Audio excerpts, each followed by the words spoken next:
بات اٹل ہے بالکل کہ مسلمان حلال روزی کے حاصل کرنے پر وہ مال خرچ نہیں کرتا جو مال یہود و نصارہ مسلمان کو حرام کھلانے پر خرچ کرتے ہیں. صاف کہا تھا نہیں، ایک مشرک بادشاہ نے صاف کہا تھا کہ میں اپنا اعلیٰ خزانہ ان صحابہ کی جماعت کو کھلا کر دیکھوں گا کہ یہ کلمہ لا الہ الا اللہ والے ہیں یا یہ ساحر اور شعبۂ باز ہیں، ان کے کلمہ پڑھنے سے میرا بالا خانہ ہل رہا ہے.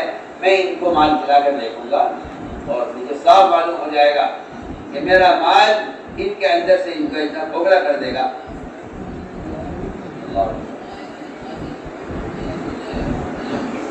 میں آپ کو اور بنیادی مثال دے رہا ہوں.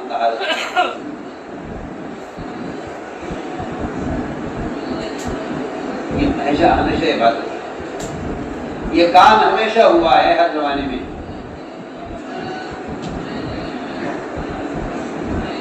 ایمان والوں کو ان کے دشمن زہر سے زیادہ انہیں حرام غذا کھلانے کی کوشش کرتے ہیں، کیونکہ زہر دے کر تو مار دیں گے، اس سے کوئی فائدہ نہیں ہے.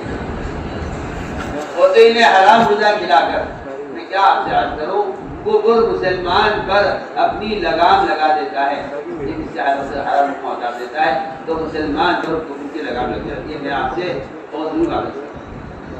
مسلمان معمول سمجھتا ہے، مسلمان کا خیال یہ ہے کہ استغفار کرنے سے حرام کھانے کا گناہ معاف ہو جائے گا. سوال گناہوں کی معافی کا نہیں ہے، سوال تو خون کی پاکی کا ہے. سوال تو خون کی پاکی کا ہے، سوال تو خون کی پاکی کا ہے. اس لیے کہ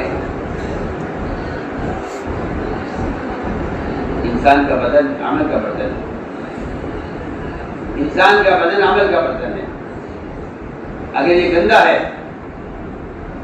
تو اس ظرف کے اندر رکھا جانے والی ہر چیز ناپاک چلی جائے گی.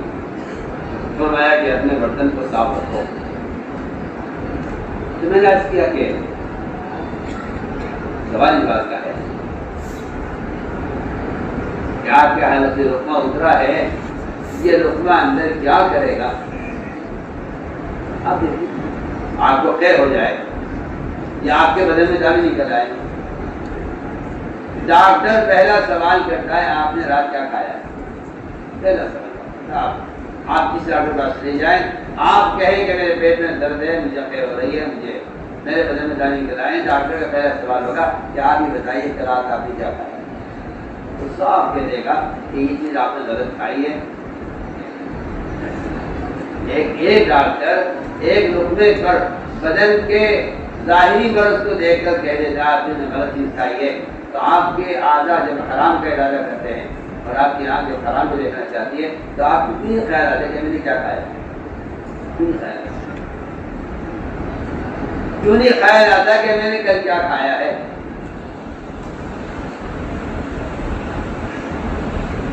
یہ کہ اصول بات ہے کہ آدمی دل میں تقویٰ ہوتا ہے، جس کے دل میں تقویٰ ہوتا ہے اس کا معدہ حرام کو قبول نہیں کرتا.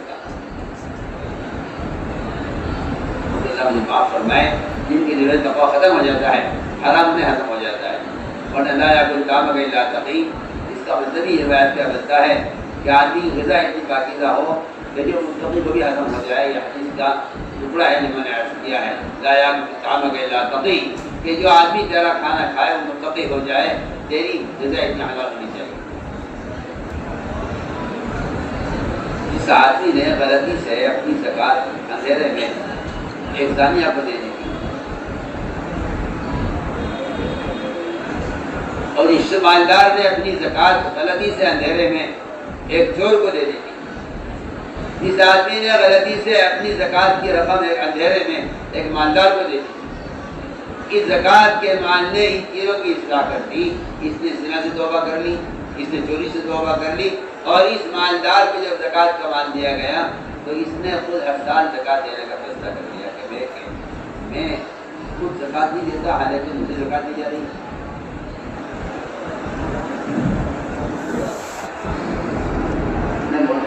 کہاں بات آپ سے جہاں غذائیں پاکیزہ ہوتی ہیں، جہاں غذائیں پاکیزہ ہوتی ہیں، اللہ تعالیٰ ایسی غذا کو لوگوں کی ہدایت کا، تربیت کا اور تعلق مع اللہ کے ذریعے اپنا دیتے ہیں۔ میرا دل چاہتا ہے میں آپ کو واقعہ سناؤں۔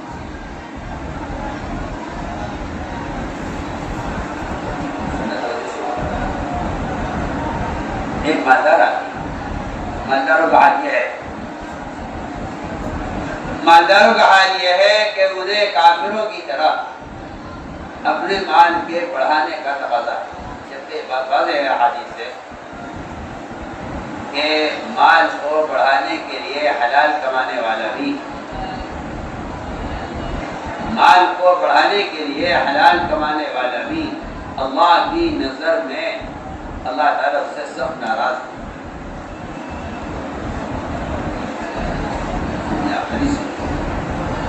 ایک شخص حلال کماتا ہے بغیر جھوٹ کے، بغیر سود کے، بغیر غبن کے، بغیر کوئی نماز ضائع کیے ہوئے، لیکن اس حلال کمانے والے کی نیت مالدار بننے کی ہے۔ حدیث میں آتا ہے کہ حلال کما کر بھی قیامت میں اللہ سے حال ملے گا کہ اللہ اس سے سخت ناراض ہے۔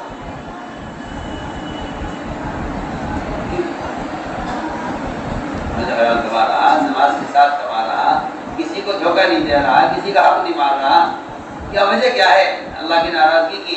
ناراضگی کی وجہ یہ ہے کہ آپ کا ارادہ اس سے مالدار بننے کا ہے۔ مال کی کثرت کی تمنا اللہ کیا اتنی معیوب ہے کہ حلال کمانے والا نے صحیح معلوم کرنے کہ حلال کمانے والے سے اللہ قیامت سے ناراض ہوں گے، کیونکہ ان کا ارادہ مالدار بننے کا ہے۔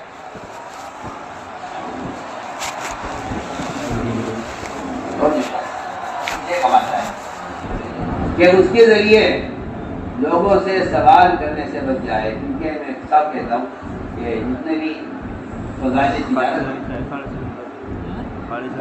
تجارت میں کہیں کوئی ثابت نہیں کر سکتا کہ فضائل تجارت مالدار بننے کے لیے ہو، بھی ثابت نہیں کر سکتا۔ لیکن مالدار ہونا ایک کافی کی صفت ہے۔ پڑھے گا اس پر اللہ تعالیٰ جس کا آخرت میں کوئی دار نہیں ہے وہ دنیا میں مالدار بننا چاہتا ہے، وہ دنیا میں مالدار بننا چاہتا ہے۔ اللہ تعالیٰ لوگ کی آخرت جس کا آخرت میں کوئی دار نہیں ہے وہ دنیا میں مالدار بننا چاہتا ہے۔ فرمایا کہ ایک شخص اپنی اور اپنے گھر والوں کی ضرورت کے لیے حلال کماتا ہے۔